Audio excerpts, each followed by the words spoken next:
បាទជំរាបសួរដល់បងប្អូនប្រិយមិត្តដែលបានទស្សនាវីដេអូ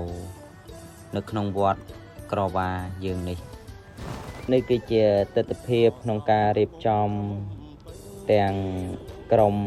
ព្រះសង្ឃនិងក្រុមយុវជននៅវត្តក្រវ៉ាណាហើយខ្ញុំជាតំណាងក្រុមយុវជនហើយក៏បានរៀបចំនៅក្នុងវត្តហើយការតុបតែងគឺ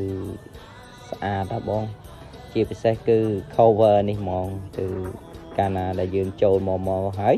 គឺមើលហើយមានការតុបតែងដោយស្បូវហើយក៏មានការតុបតែងដោយចម្បើងដែលយើងចងធ្វើជាមុខ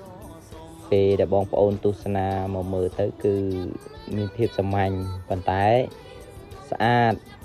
ត្រង់ថាសម្រស់ហើយទាំងការព្រះសង្ឃចូលរួមបងចូលរួមខ្នះខ្នែងធ្វើដើម្បីឲ្យតន់នឹងពេលវេលាព្រោះថ្ងៃហ្នឹងវាកាន់តែគៀកទៅហើយខ្ញុំក៏ឆ្លៀតពេលដែលខ្ញុំតនេពីការងារទៅក៏ខ្ញុំមកឆ្លៀតជួយព្រះសង្ឃដែលយើងធ្លាប់តែជួយពីមុនមកបងហើយនេះគឺមុខខ្លោងទ្វារហើយយើងមិនទាន់បានរៀបចំឲ្យបានស្រួលបួទេ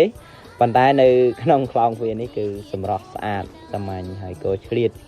តិចទៅក៏មកជួយកាប់ធៀងថ្នោតធៀងថ្នោតនេះគឺដើម្បីយកទៅស្កប់វាទៅយើងយកទៅដាក់វាជាម៉ូតណាជាម៉ូតទៅតាមស្បូវទៅតាមប្រតិទិហើយធៀងថ្នោតនេះតាណាទេបងអើយយកមកពីក្រោយវត្តហ្នឹងឯងហើយកាប់ជាមួយកសង់កាប់ទៅគូទៅពូក៏អត់ដឹងថានៅលើទៅវាកាប់យើងវាអត់ដឹងលមាស់ហើយក៏ប្រសង់ចូលខ្លះគ្នាលូតដៃលូតជើងកាប់ធៀងថ្នោតនេះហើយក៏បានយកមកហើយក៏រៀបចំរុញជាអាទិសដើម្បីឲ្យតែវត្តរីកចម្រើនហើយមានការចូលរួមទាំងប្រសង់ឲ្យទៅដល់ខែរដូវហ្នឹងប្រសង់គឺមុខខ្មៅហើយបងប្រភ័ក្រព្រះអង្គហើយសារតែការរៀបចំវត្តហ្នឹងឲ្យបានស្អាតអញ្ចឹងណាបងណាហើយក៏អរគុណក្នុងការចូលរួមហើយក៏ជ្រាបពេលនេះក៏ចូលរួមទាំងអស់គ្នានៅចូលឆ្នាំខាងមុខនេះណាបងណា